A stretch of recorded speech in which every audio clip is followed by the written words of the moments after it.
Jalen Brunson is an absolute revelation. Yeah. That he went from being the why in the world are they overpaying for this guy to the savior. He is and I know that phrase gets used so often in New York City. Every Jet quarterback is the new savior. Yeah. Everybody's a savior in New York City. This dude really is playing the role, though. I mean, what he is turning himself into, because that's what he's done here, is, I don't know, the Knicks are lucky. They are flat out lucky to have him. Lucky is a great way to say it. You know, I think you know this as a guy who's watched the Knicks these many decades. They've always been on the star hunt, and it's kind of been their downfall. It's like, where's that final piece? Where's that Messiah who's going to take us there? Spreewell? Whoever it's going to, Melo. Larry Johnson? Amari, whoever it's going to be. And it's wonderful that it's this guy who grew up around the team, whose dad was a bench guy for the team, whose current coach was an assistant under Van Gundy and saw him. It's an incredible story. And, I mean, he's the best player since Ewing. There's no doubt. You're not wrong. We have wanted, as Knicks fans, have wished for a real point guard. Haven't really had one. Mark Jackson, I guess, a little bit. And we had, Doc Rivers and different guys who were kind of at the end of their journey. Yes.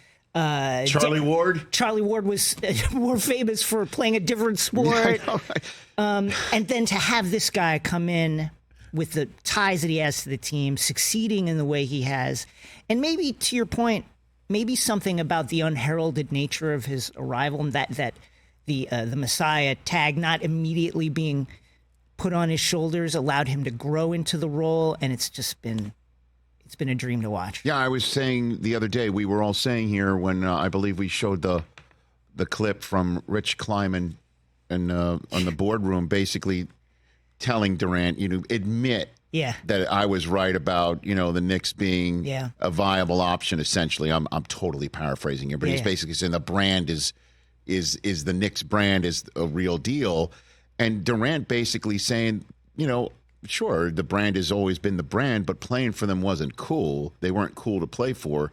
Now they're popping. Yeah, and it's Brunson.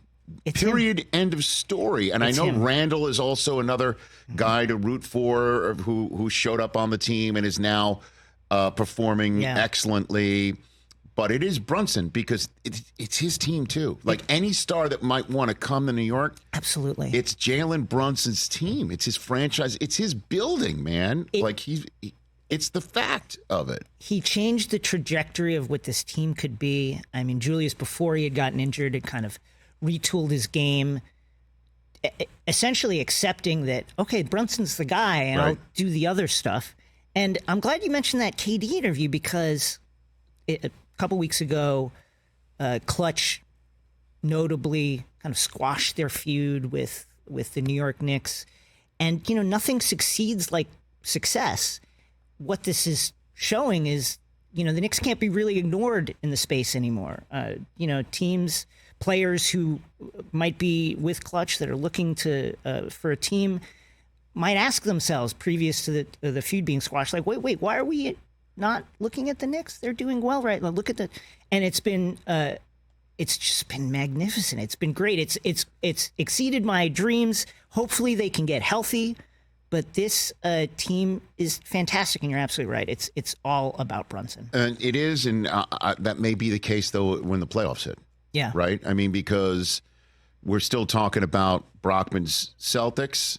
We're still talking about Giannis and the rest of what the Bucks are going to, we assume, improve. Yeah. With Lillard, when push comes to shove, the Cavs have been, I'm sure Cleveland fans are like, listen, New York guys, just chill out because they're second overall now. We're assuming, Embiid's not going to be a factor.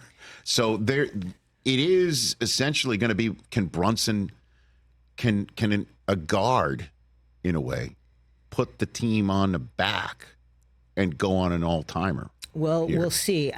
We got to get OG back because he was so catalytic in the 4 or 5 games before he had to go out with the elbow injury. Just the way he immediately slotted into what the team is trying to do, the identity they had tried to instill under Thibodeau, which is this gritty defensive team.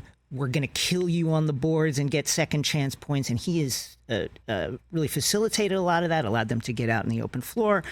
Hope they can get him back. And, you know, the East is a knife fight right now for everybody under the Celtics. The Celtics are just a class above everybody. Mm-hmm.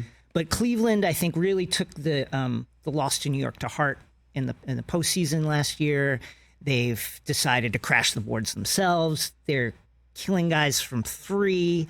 It's going to be interesting, and it's just health. We got to get healthy. Tom Thibodeau loves to play guys lots of minutes.